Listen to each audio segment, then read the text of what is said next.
한국은 전 세계에서 우리를 진심으로 대해준 유일한 나라입니다. 이 말은 러시아 고위 외교 관료가 남긴 진심 어린 고백이었다고 합니다. 전 세계가 러시아를 외면할 때 한국만이 끝까지 자리를 지켰다고 하는데요. 모든 나라가 떠날 때 삼성은 마지막까지 불을 끄지 않았으며 현대는 가장 늦게까지 러시아의 숨통을 붙들고 있었다고 말합니다. 한국이 만든 진짜 외교의 힘은 대체 무엇일까요? 오늘의 사연 바로 시작하겠습니다. 제 이름은 니콜라이 스미르노프입니다. 저는 57세이고 러시아 정부에서 일하고 있습니다. 오랫동안 저는 숫자와 규칙만 신경 쓰는 진지한 사람이었어요. 보통 제 일에 감정을 느끼지 않아요. 그저 제 일을 할 뿐입니다. 1998년 겨울은 제가 기억하는 한 가장 추웠습니다. 모스크바에 얼어붙는 공기 때문만이 아니라 러시아가 큰 어려움에 처해 있었기 때문이에요. 우리 돈은 거의 가치가 없어졌고 사람들은 화가 나고 두려워했어요. 사무실 창문을 통해 눈송이가 바람에 춤추는 것을 지켜봤어요. 하늘은 모두의 기분처럼 회색이었습니다. 큰 외국 회사들은 가능한 한 빨리 러시아를 떠나고 있었어요. 미국인, 독일인, 일본인 그들 모두 사무실을 정리하고 고국으로 돌아가고 있었습니다. 그들은 가라앉는 배에서 쥐처럼 도망치고 있군. 저는 혼자 생각했어요. 그 당시에는 한국 회사들에 대해 많이 생각하지 않았습니다. 한국은 제게 작고 중요하지 않은 나라처럼 보였어요. 그들도 아마 떠날 거야. 저는 스스로에게 말했습니다. 그날 오후, 저는 책상에 앉아 있을 때 문을 두드리는 소리를 들었어요. 문을 열었을 때 비뚤어진 넥타이와 추위로 빨개진 뺨을 가진 남자를 보았습니다. 삼성 러시아 사무실의 이 씨였어요. 그는 달려온 것처럼 보였습니다. 스미르노프 씨. 그는 숨을 헐떡이면서도 차분한 눈으로 말했어요. 삼성은 러시아를 떠나지 않을 것입니다. 저는 웃음이 나올 뻔했어요. 왜 지금 러시아에 남아있겠어요? 모든 것이 무너지고 있었습니다. 미래는 어두워 보였어요. 이 씨는 앉아서 설명했습니다. 러시아 회사가 삼성에 6천만 달러를 빚지고 있어요. 러시아가 갚을 수 있을 때까지 자신들의 건물을 담보로 주었습니다. 하지만 우리는 러시아의 건물을 가져가고 싶지 않아요. 우리는 러시아가 회복하고 성공할 수 있을 때까지 기다리고 싶습니다. 저는 가슴에 이상한 것을 느꼈어요. 수년간 경험하지 못했던 따뜻한 감정이었습니다. 왜 당신 회사가 그런 결정을 내렸을까요? 저는 부드럽게 물었어요. 이 씨는 잠시 눈 내리는 모스크바 스카이라인을 바라보았습니다. 우리 회장님이 우리에게 말씀하셨어요.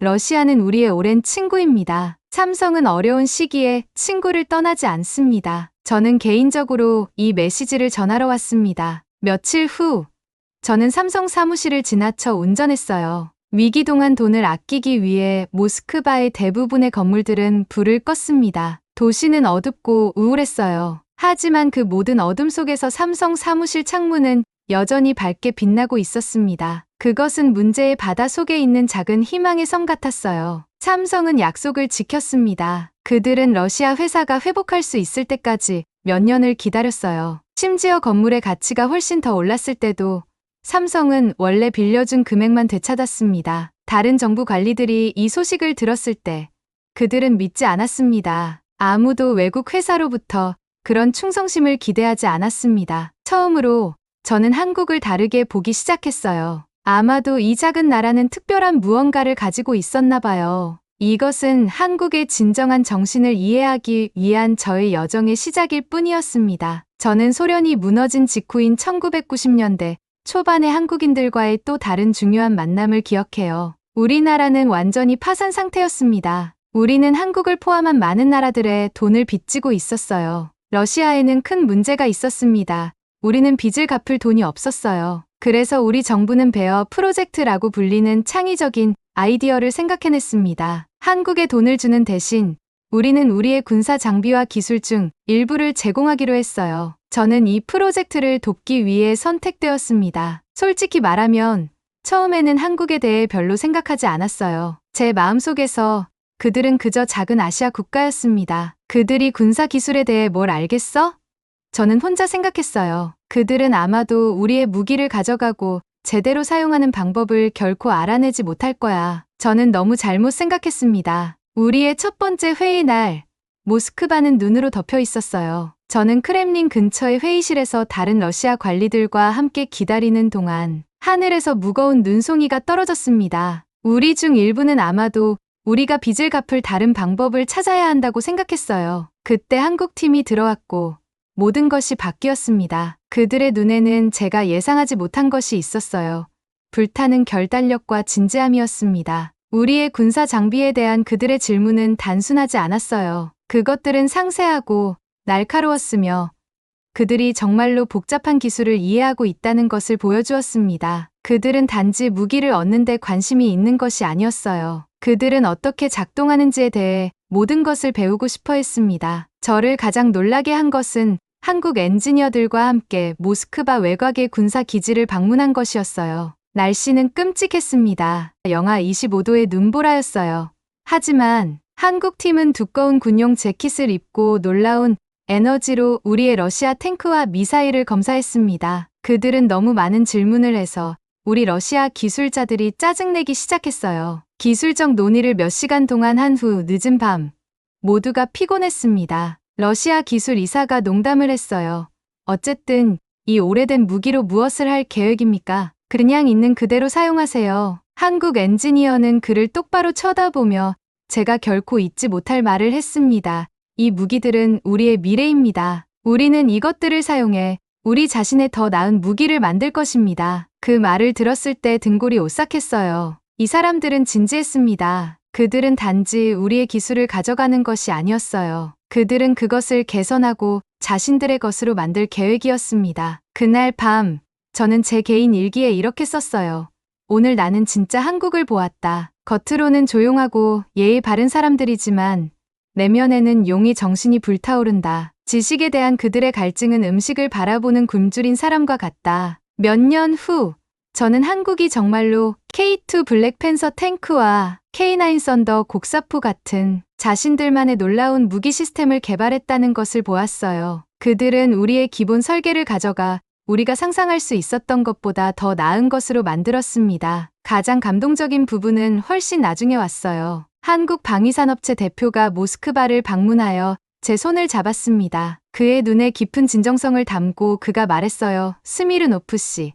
그때 러시아의 도움이 없었다면 오늘날 우리의 군사 기술은 존재하지 않았을 것입니다. 우리를 믿어주셔서 감사합니다. 그 순간 저는 마침내 한국을 특별하게 만드는 것이 무엇인지 이해했어요. 그들은 단지 가져가기만 하는 것이 아니라 기억하고 개선하고 감사했습니다. 그날부터 저는 이 작은 나라를 새로운 존경심과 경이로움으로 바라보기 시작했어요. 제 마음속에 남아있는 또 다른 한국에 관한 기억은 에너지 사업에서 일어났어요. 2010년 초였고 모스크바는 눈과 얼음에 파묻혀 있었습니다. 저는 부드러운 의자와 무거운 커튼이 있는 멋진 호텔 회의실에 앉아 있었어요. 방은 따뜻했지만 분위기는 차갑고 긴장되어 있었습니다. 러시아는 한국에 더 많은 천연가스를 팔고 싶어 했어요. 저는 협상을 지켜보는 에너지 전문가로 그곳에 있었습니다. 당시 세계 가스 시장은 불안정했고 가격은 롤러코스터처럼 오르락내리락했어요. 우리 러시아 팀은 더 높은 가격을 받기 위해 알고 있는 모든 전략을 사용하고 있었습니다. 저는 이 회의에 대해 걱정했어요.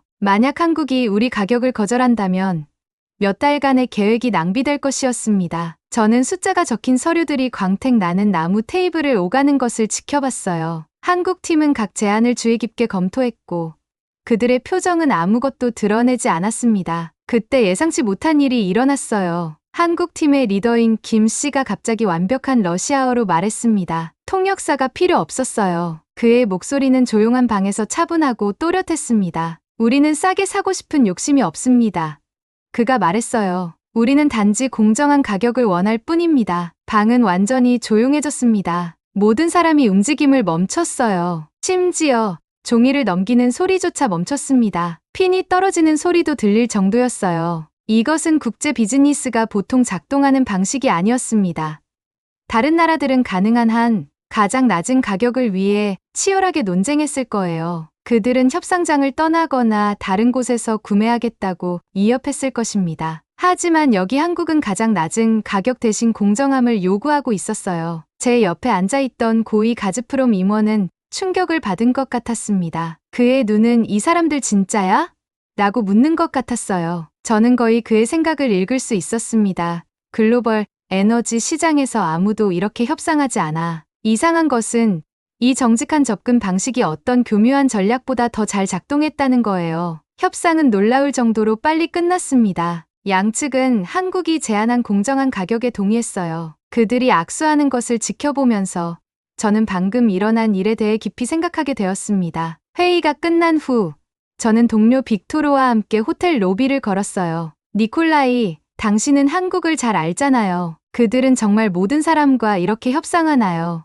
아니면 우리 러시아인들과만 그런가요? 저는 대답하기 전에 잠시 생각했어요. 한국인들은 교묘한 전술보다 진정성을 중요시합니다. 그들은 장기적인 관계가 단일 거래에서 이기는 것보다 더 가치 있다고 믿어요. 그들이 공정한 가격이라고 말할 때 그들은 정말로 양측 모두에게 유리한 가격을 의미합니다. 그 후 몇 년 동안 러시아와 한국은 강력한 에너지 파트너십을 구축했어요. 한국은 세계 최대 천연가스 수입국 중 하나가 되었고 러시아 가스는 품질이 좋고 지리적으로 한국과 가까웠습니다. 완벽한 조합이었어요. 제 연구소의 분석가들은 종종 이렇게 말했습니다. 한국은 우리가 가진 가장 신뢰할 수 있는 파트너입니다. 그들은 무슨 일이 있어도 약속을 지켜요. 그들의 말은 금처럼 단단합니다. 저는 국제 관계에서 한국의 힘이 군사력이나 경제 규모에 기반하지 않았다는 것을 이해하기 시작했어요. 그들의 힘은 훨씬 더 희귀하고 귀중한 것,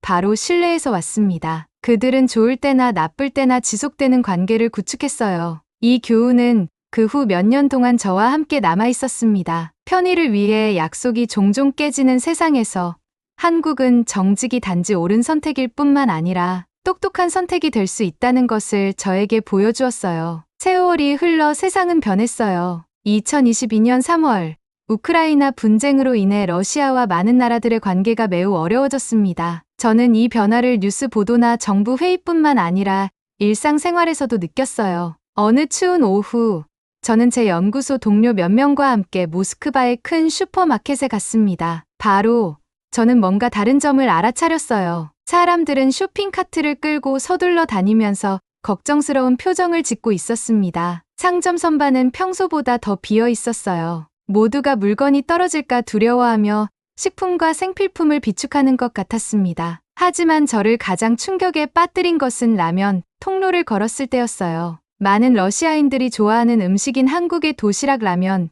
그 익숙한 네모난 포장들이 완전히 사라졌습니다. 제 마음이 가라앉았어요. 이것들은 저나 많은 러시아인들에게 그저 라면이 아니었습니다. 그것들은 특별한 무언가를 대표했어요. 저는 근처에서 선반을 정리하고 있는 젊은 여성에게 서둘러 다가갔습니다. 도시락 라면은 어디 있나요? 제가 물었어요. 제 목소리가 의도한 것보다 더 크게 나왔습니다. 저는 제 말에서 걱정스러운 기색을 들을 수 있었어요. 상점 직원은 슬픈 눈으로 저를 바라봤습니다. 죄송합니다. 그녀가 부드럽게 말했어요. 더 이상 수입되지 않아요. 왜냐하면 아시잖아요. 상황 때문에 그녀는 문장을 끝내지 않았지만 그럴 필요도 없었습니다. 저는 완벽하게 이해했어요. 국제 제재 때문에 한국 제품들은 더 이상 러시아에 올 수 없었습니다. 저는 믿을 수 없었어요. 그날 저는 더 많은 상점을 다녔습니다. 프레스냐 지역의 시장, 아르바트 거리의 식품점, 심지어 크라스노프레스넨스키의 작은 편의점까지요. 하지만 결과는 어디서나 같았습니다. 사랑받는 한국 라면은 어디에서도 찾을 수 없었어요. 대신 중국 인스턴트 라면이 어색하게 선반에 놓여 있었습니다. 그것들은 더 쌌지만 모두가 그것들이 같지 않다는 것을 알고 있었어요. 저는 러시아 고객이 이것들은 라면이 아니야. 그냥 물속에 불린 축축한 끈일 뿐이야. 라고 중얼거리는 것을 들었습니다. 도시락 라면은 러시아인들에게 평범한 음식이 아니었어요. 제가 2000년대 초에 처음 그것을 시도했을 때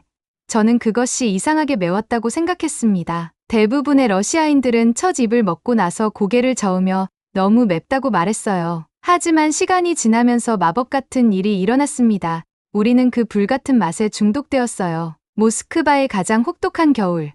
기온이 영하 30도로 떨어질 때 뜨거운 도시락 라면 한 그릇은 마치 햇살을 삼키는 것 같았습니다. 그 매운맛은 러시아 수프가 따라올 수 없는 방식으로 안에서부터 밖으로 몸을 따뜻하게 해주었어요. 제가 일하던 정부 건물에서는 점심시간에 많은 사무실에서 도시락 라면을 끓이는 냄새를 맡을 수 있었습니다. 심지어 중요한 관리들도 회의 중에 그것을 먹곤 했어요. 그것은 러시아 정부 직원들의 비공식적인 점심이 되었습니다. 하지만 도시락 라면은 러시아인들이 사랑한 유일한 한국 제품이 아니었어요. 초코파이도 있었습니다. 마시멜로가 들어있는 부드러운 초콜릿 코팅 케이크들이요. 그것들이 2005년 모스크바 상점에 처음 등장했을 때 사람들은 그것을 사기 위해 줄을 섰습니다. 그것들이 너무 빨리 팔려서 상점들은 고객당 5패키지로 제한해야 했어요. 유럽인들은 러시아인들이 이 단순한 한국 간식들을 왜 그렇게 많이 사랑하는지 이해하지 못했습니다. 하지만 우리에게는 그것들이 특별했어요. 바깥은 단단하고 안은 부드러운 초콜릿 케이크는 한국 자체를 대표하는 것 같았습니다. 겉으로는 강하지만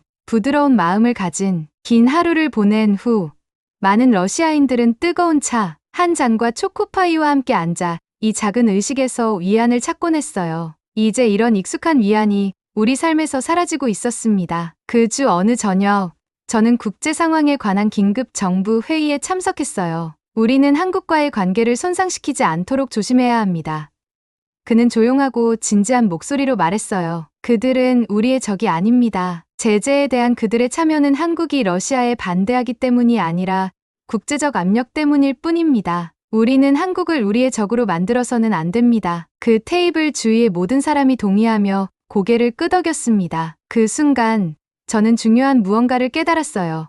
러시아 정부가 진정으로 두려워한 것은 서방의 제재가 아니라 한국의 우정을 영원히 잃는 것이었습니다. 그날 밤 집으로 걸어가는 동안 차가운 공기가 제 얼굴을 스치며 저는 라면처럼 단순한 것이 어떻게 국가 간의 다리가 될 수 있는지, 그리고 그 다리가 부서졌을 때 얼마나 슬픈지에 대해 생각했어요. 저는 종종 모스크바 강가에 서서 멀리서 반짝이는 도시의 불빛을 바라보곤 합니다. 물은 아래에서 조용히 흐르며 그 불빛들을 별처럼 반사해요. 모스크바 전체에 빛나는 창문들을 볼 때마다 한 가지 기억이 항상 떠오릅니다. 1998년 어두운 시절에도 켜져 있던 삼성 사무실의 불빛들. 그 불빛들은 단순한 전구가 아니었어요. 저에게 그것은 한국의 영혼을 대표했습니다. 주변의 모든 것이 어두워져도 꺼지기를 거부하는 빛. 지난주 저는 붉은 광장 근처에 있는 제가 가장 좋아하는 카페를 방문했어요. 그곳은 제가 외교부의 옛 친구 세르게이와 함께 가곤 했던 곳이었습니다. 저는 평소 앉던 구석 테이블에 앉아 있을 때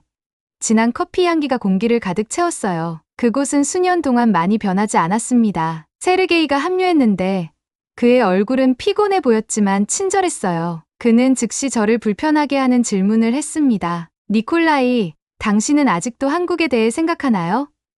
그 사람들은 이제 러시아에 등을 돌렸어요. 그들은 더 이상 우리에게 관심이 없어요. 저는 분노가 내면에서 솟아오르는 것을 느꼈어요. 저는 세르게이의 눈을 직접 바라보며 제 마음에서 우러나오는 말을 했습니다. 당신이 어떻게 알겠어요?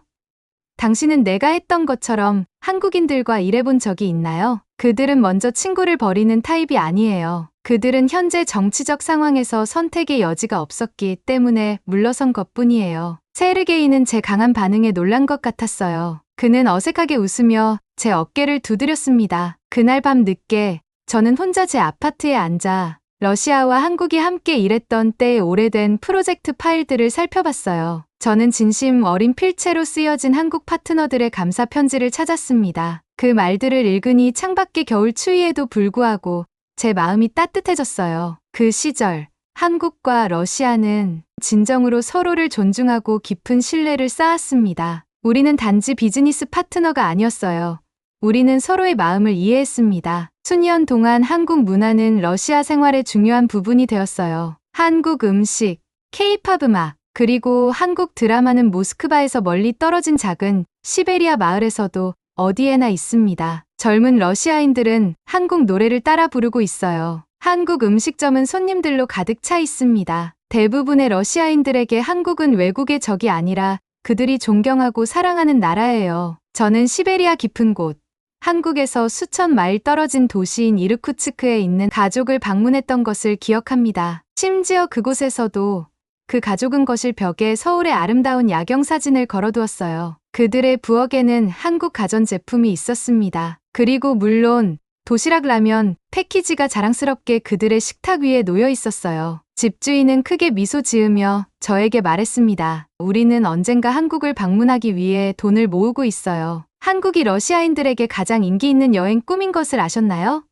우리는 정말 직접 보고 싶어요. 며칠 전 저는 연구소에 있을 때 미하일이라는 젊은 연구원이 조심스럽게 저에게 다가왔어요. 그의 눈은 호기심과 희망을 보여주었습니다. 스미르노프 씨, 그는 부드럽게 물었어요. 저는 우리 정부가 한국과의 관계를 고치려고 노력하고 있다는 소문을 들었어요. 그게 정말 가능하다고 생각하시나요? 저는 깊게 숨을 들이쉬었습니다. 저는 현재 상황이 복잡하다는 것을 알고 있었어요. 분쟁은 계속되고 있었고 국제 관계는 여전히 어려웠습니다. 하지만 저는 이 젊은이의 희망을 꺾고 싶지 않았어요. 쉽지는 않을 거예요. 제가 그에게 말했습니다. 하지만 네, 분명히 가능해요. 가장 중요한 것은 양쪽의 사람들이 우리의 진정한 우정을 기억하는 거예요. 정치인들과 정책은 변할 수 있지만 일반 사람들 사이의 연결은 깨지기 더 어려워요. 제가 말하는 동안 저는 미하일의 눈이 밝아지는 것을 보았어요. 제 마음도 더 가벼워졌습니다. 아마도 우리의 합쳐진 희망이 어떻게든 우리나라들을 다시 함께 모으는 데 도움이 될 수 있을 거예요. 이제 제가 눈 내리는 모스크바 거리를 걸어 집으로 가면서 저는 수년간 한국에서 배운 모든 것을 생각해요. 그들은 저에게 어려울 때도 약속을 지키는 것에 대해 가르쳐 주었습니다. 그들은 진정한 힘은 크거나 강력한 것이 아니라 신뢰할 수 있고 진실되는 것에 있다는 것을 보여주었어요. 모스크바의 겨울은 힘들지만 우리 러시아인들은 중요한 것을 알고 있습니다. 가장 추운 겨울도 결국 끝나고 봄은 항상 돌아온다는 것을. 저는 러시아와 한국에도 같은 일이 일어날 것이라고 믿어요. 언젠가 우리나라들은 손을 잡고 다시 함께 미소 지을 것입니다. 그날은 우리가 생각하는 것보다 더 빨리 올지도 몰라요. 왜냐하면 한국은 러시아를 진정한 마음으로 대한 유일한 나라이기 때문입니다. 그리고 그런 종류의 진정성은 어떤 정치적 상황도 영원히 파괴하기에는 너무 강합니다. 시간이 흘러 제 정년퇴임식 날이 다가왔습니다. 60세가 된 저는 러시아 정부에서의 긴 여정을 마치게 되었습니다. 크렘린 궁에 있는 작은 연회장에는 지난 수십 년간 함께 일했던 동료들이 모여 있어요. 그들의 얼굴에는 미소가 가득했지만 저는 마음속으로 한 가지 아쉬움을 느꼈습니다. 이 자리에 한국 친구들이 없다는 것이었어요. 퇴임 연설을 준비하면서 저는 제 경력에서 가장 의미 있는 순간들을 떠올렸습니다. 놀랍게도 그 순간들 대부분은 한국과 관련이 있었어요. 1998년 경제 위기 때 불을 끄지 않은 삼성 사무실, 베어 프로젝트에서 만난 열정적인 한국 엔지니어들, 정직함으로 무장한 가스 협상팀, 그리고 러시아인들의 일상에 스며든 도시락 라면과 초코파이까지. 니콜라이 스미르노프 씨, 연설을 시작해주세요.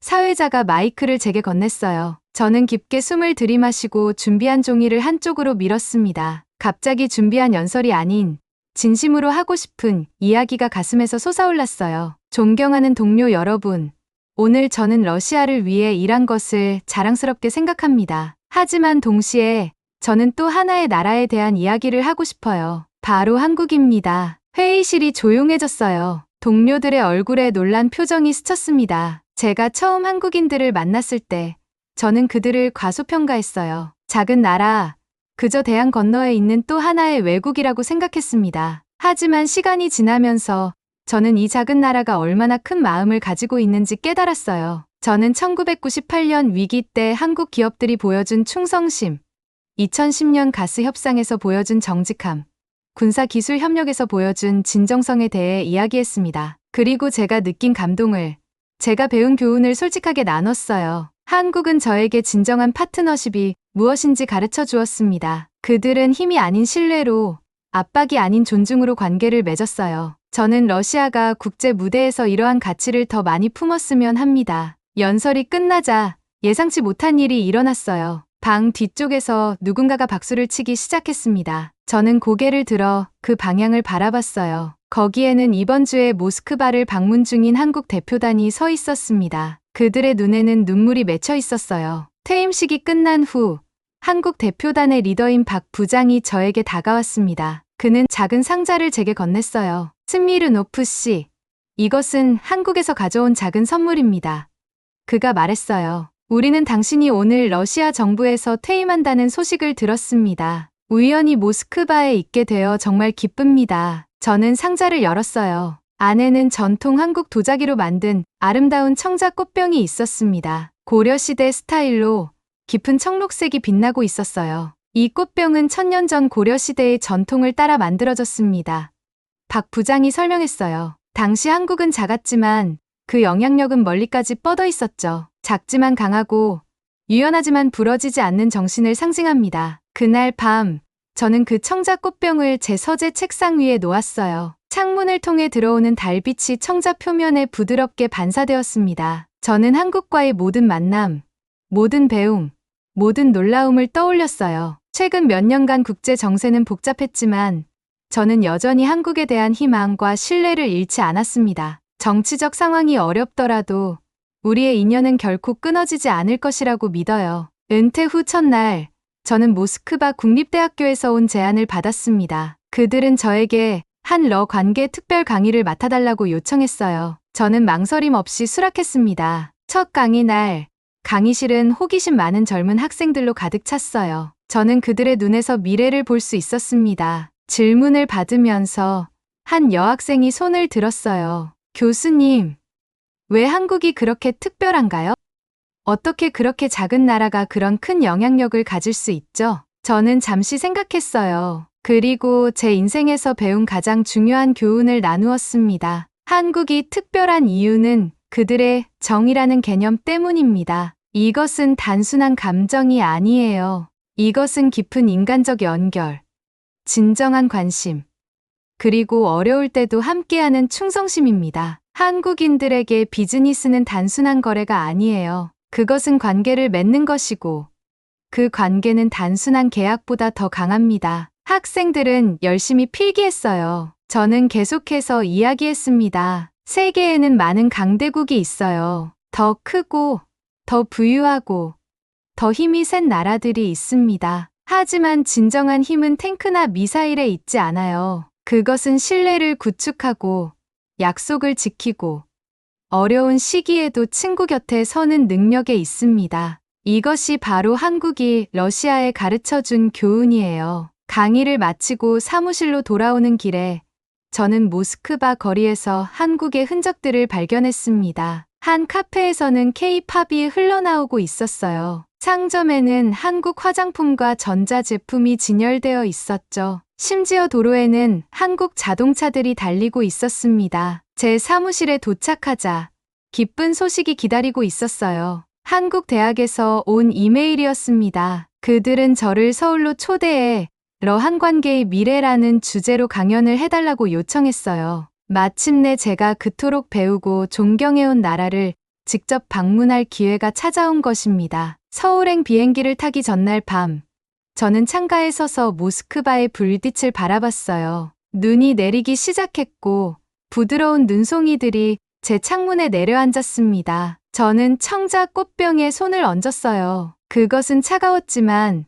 동시에 이상하게 따뜻한 느낌이 들었습니다. 저는 이제 이해합니다. 국가 간의 진정한 우정은 꽃병과 같아요. 아름답지만 깨지기 쉽습니다. 그것은 조심스럽게 다루어야 하고 시간이 지남에 따라 더 가치 있게 되죠. 때로는 금이 가기도 하지만 그 금까지도 역사의 일부가 되어 더 아름다워집니다. 내일 저는 한국으로 떠납니다. 러시아 겨울을 뒤로하고 한국의 봄을 만나러 가요. 이것은 단순한 여행이 아닙니다. 이것은 제 인생의 원을 완성하는 여정이에요. 러시아 사람으로서 저는 제 나라를 사랑합니다. 하지만 제 마음의 한 부분은 항상 한국에 있을 것입니다. 어쩌면 이것이 국제 관계의 가장 아름다운 측면일지도 몰라요. 우리는 다른 나라의 사람들을 만나고 그들의 이야기를 듣고 그들의 눈으로 세상을 바라봅니다. 그리고 그 과정에서 우리는 더 나은 사람이 되어요. 더 넓은 시각을 가지고 더 깊은 이해를 하게 됩니다. 한국은 저에게 그런 선물을 주었어요. 그들은 저에게 다른 관점을 보여주었고